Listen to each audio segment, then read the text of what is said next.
당장의 내 삶의 문제가 해결되는 것은 아니지만 하나님이 나와 함께 계시기에 내 은혜가 나에게 족하다. 이것이 바로 구원을 누리는 사람입니다. 하나님이 나와 함께 하시는 것으로 어쩌면 그것만으로 더 이상 바라는 게 없어요. 그래서 제가 아는 분들 중에 정말 하나님의 은혜로 만족한 사람들 있잖아요. 자기를 위해서 기도를 안 합니다. 심지어 자기 가족을 위해서도 기도 잘 안 해요. 왜? 이미 만족하고 아니 하나님이 함께 하시는데 걱정이 안 된대요. 하나님의 나라와 그분의 뜻을 위해서만 기도하지 자기를 위해서 기도가 안 나온대요. 굳이 뭐 그럴 필요가 있냐는 거죠. 근데 성경에도 예수님이 그러셨잖아요. 저기 하늘에 나는 새도 하나님 먹이시는데 하물며 너일까 보냐. 염려하지 말아라.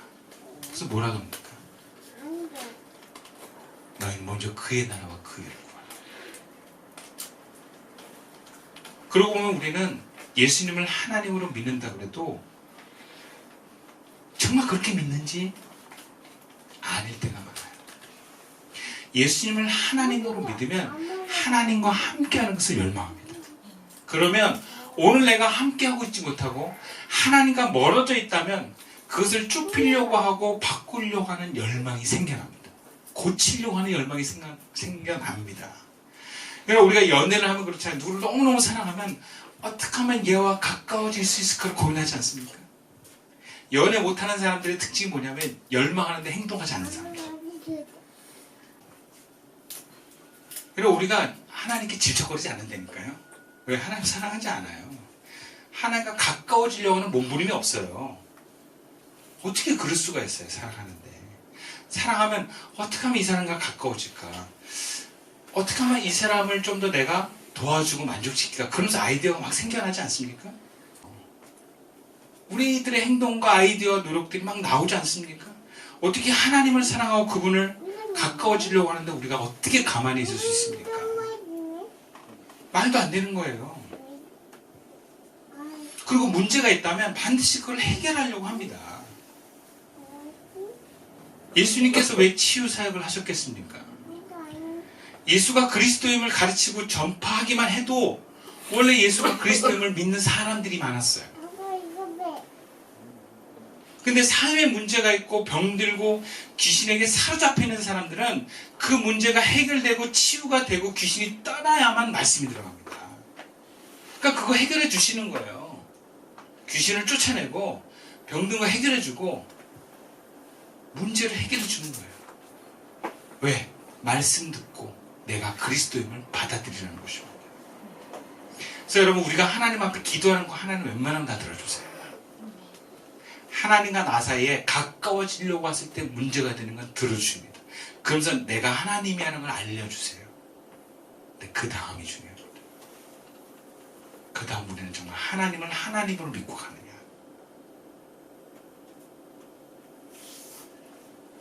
그래서 우리는 주님을 믿고 내 삶의 전 존재로 드러나는 사람으로 나아가기 위해서는 상처와 문제를 치료받는 것이 중요합니다. 귀신을 떠나보내는 것도 굉장히 중요합니다. 왜? 이거를 거치지 않고 하나님께 나아가기 어렵기 때문에 그래요. 그리고 우리가 막혀있는 담들과 질병과 귀신들이 우리가 주님 앞에 나아가고자 할 때 이것을 들고 나가면 주님은 다 치료해 주십니다. 다 쫓아내 주십니다. 고쳐주십니다. 오늘 보면 20절과 22절 말씀이에요. 12해 동안이나 혈루증을 앓는 여자가 예수에 들어와서 그 겉옷가를 만지니 이는 제 마음에 그 겉옷만 만져도 구원을 받겠다 합니다. 예수께서 돌이켜 그를 보시며 이르시되 따라 안심하라. 내 믿음이 너를 구원하였다 하시니 여자가 그 즉시 구원을 받으니라. 여러분 이 여인의 사건의 구원이라는 단어가 3번 나옵니다. 여인이 예수님이 옷을 만질 때 구원을 얻을까? 여기서 말하는 이 구원의 내용이 뭐겠습니까? 첫 번째는 병이 낫는 거예요. 두 번째는 내가 이 병이 나아서 뭔가 사람들 앞에 떳떳하게 나아가고 싶은 것 같아요. 또 하나는 좀 더 우리가 멀리 보면 하나님께도 나아가고 싶은 마음이 있는 거예요. 왜냐하면 혈루병에 걸린 여인은 성전에 갈 수가 없습니다. 성전에도 나아가고 싶은. 그래서 하나님께도 나아가고 싶은 이 여인의 구원. 예수님께서 딸아, 네 믿음이 너를 구원했다. 몸만 나은 게 아니라 하나님께 나아가는 그 길까지도 하나님, 예수님께서 열어주신 것입니다. 그래서 여자가 즉시 구원을 받으리라. 근데 만약에 여러분 여자가 병만 나았어요. 병만을 구원이라고 생각을 했어요. 그럼 여러분 이 구원이 무슨 의미가 있겠어요? 또 죽는다 언젠가는. 물론 건강하게 살아서 사람들과 교통하는 복은 누릴지 몰라요. 그러나 하나님께 나아가지 못한다면 결국 그 구원이 무슨 의미가 있겠습니까? 예수 믿는 목사님들과 장로님들이, 권사님들이 늙어서 추해지는 이유가 뭔지 아십니까? 몸의 문제, 경제적인 문제 때문이 아니에요. 하나님께 나아가서 멈췄기 때문에 추해지는 것입니다.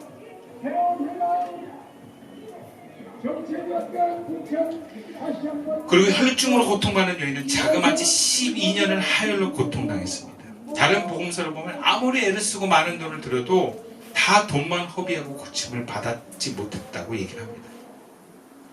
이 여인의 모습이 이 오랜 상처로 예수님께 나아가지 못하는 모습이 우리들의 모습과 같습니다.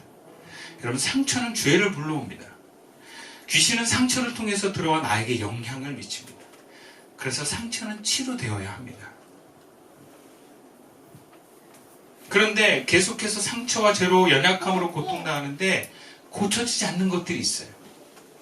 굉장히 오래 묵은 것들이 있어요. 이 여인은 자그마치 12년을 묵었습니다. 여러분, 성경에서 12는 완전수예요. 굉장히 오래된 거예요. 만성된 거예요. 만성화된 질병, 고칠 수 없는 질병. 근데 이 여인은 어떻게 했습니까? 고칠 수 있다고 왔어요. 근데 우리는 뭐라고 합니까? 원래 그렇다고 얘기를 합니다. 나는 고칠 수 없다고 얘기를 합니다. 우리 아버지 때부터 그렇게 해서 이건 우리 집안의 병이라고 얘기를 합니다. 옛날에 되게 유명한 말들이 있었어요. 냅둬, 이렇게 살다 죽게. 아는 사람, 웃는 사람은 라떼 세대입니다. 나 몰라. 이렇게 살다 죽으면 안 돼요. 고쳐야 돼요. 우리 다 고칠 수 있어요. 원래 그런 건 없어요. 다 내가 나를 방어하기 위해서 만드는 틀일 뿐이에요. 우리가 하나님 앞에 나갈 때 모든 걸림돌들을 다 치유될 수 있습니다. 내 잘못된 습관, 내 잘못된 마음의 담들, 죄들, 상처들, 오래 묵어도 컸어도 여러분 다 바뀔 수 있습니다. 성도들에게 기도 지도를 해보면 가끔 성도들이 그래요. 제가 어렸을 때 큰 상처를 받아서 그래요. 뭐 어쩌라는 거예요? 못 고친다는 거예요. 그래서 고칠 수 있어요. 믿음을 가지십시오.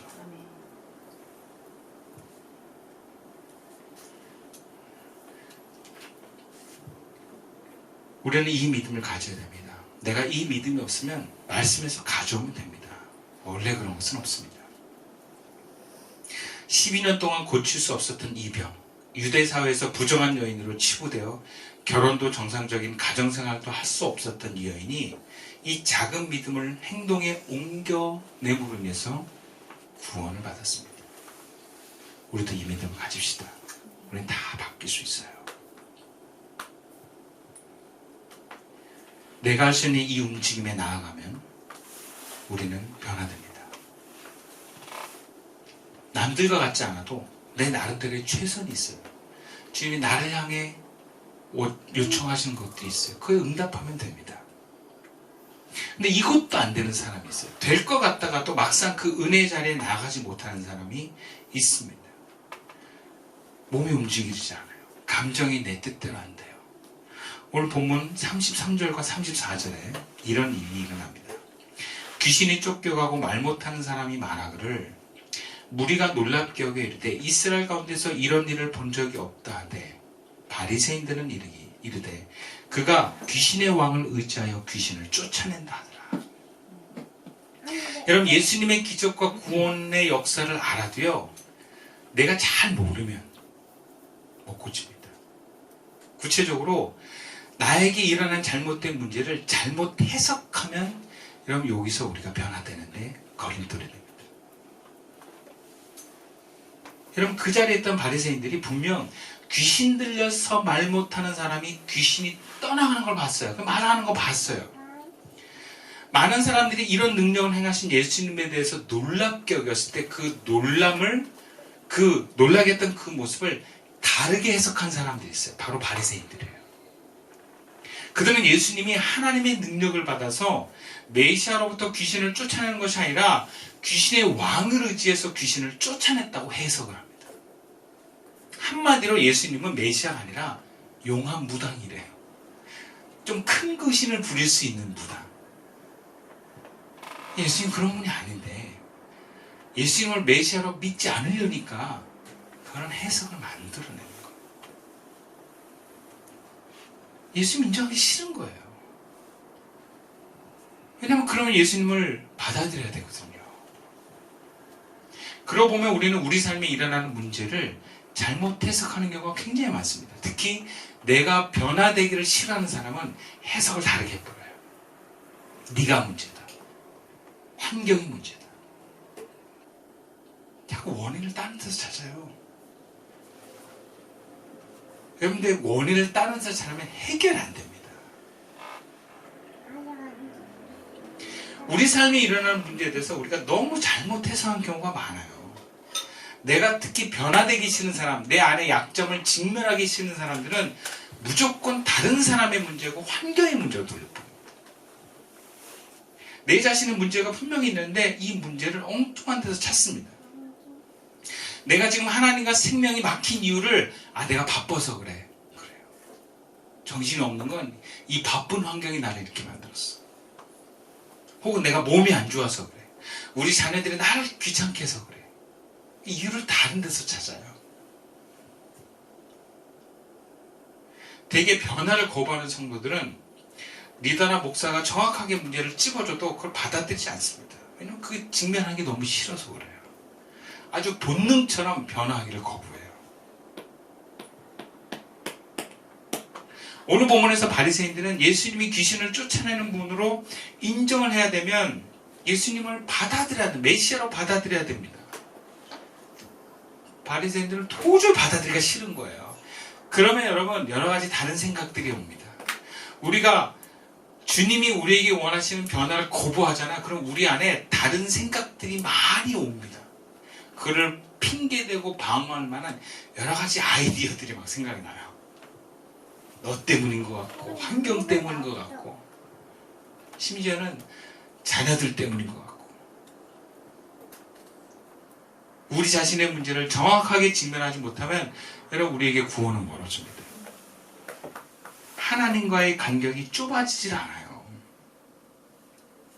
그럼 어떻게 됩니까? 목자 잃은 양처럼 고생해요. 삶을 헤매게 돼 있어요. 기쁨과 감격이 없어요. 그래서 하나님의 생명을 담아내지도 못하고 흘려보내지도 못합니다.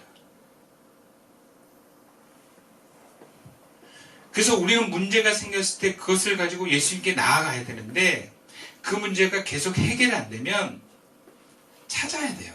내가 뭐가 문제인지. 내가 지금 어떤 죄 가운데 있는지를 찾아내셔야 됩니다. 언제까지? 뚫릴 때까지. 해결될 때까지. 그래서 정확하게 그 문제를 들고 예수님께 나아가야 고침을 받습니다. 내 문제에 대한 정확한 해석과 정체를 알아차리지 못하면 회복하기가 어렵습니다.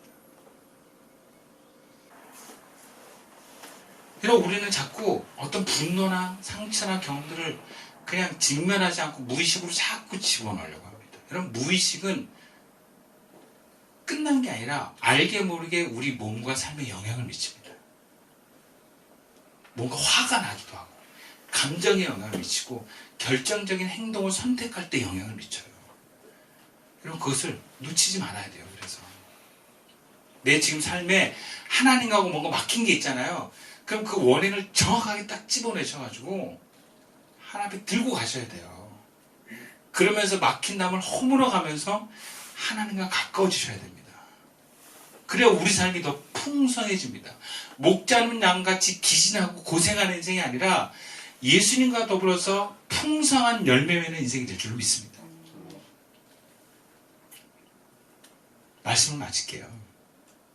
여러분 주님은 우리에게 믿음과 우리 삶의 내용이 점점 주님과 가까워지라고 말씀하십니다. 근데 우리는 정말 오래도록 그 자리에 머물러 있으려고 합니다. 내 몸과 마음이 행복하면 다 끝나려고 하는 마음들이 있어요. 이것도 유혹입니다. 영혼이 잘된 같이 범사가 잘되고 건강해야 됩니다. 예수님께 나아가기를 소망합시다. 그리고 막히는 것이 있다면 뭐가 문제인지 정확하게 바로 알 수 있게 알려달라고 기도합시다. 그리고 겸손하게 주변에 물어봅시다. 주님께서 도와주실 것입니다. 기도드리겠습니다.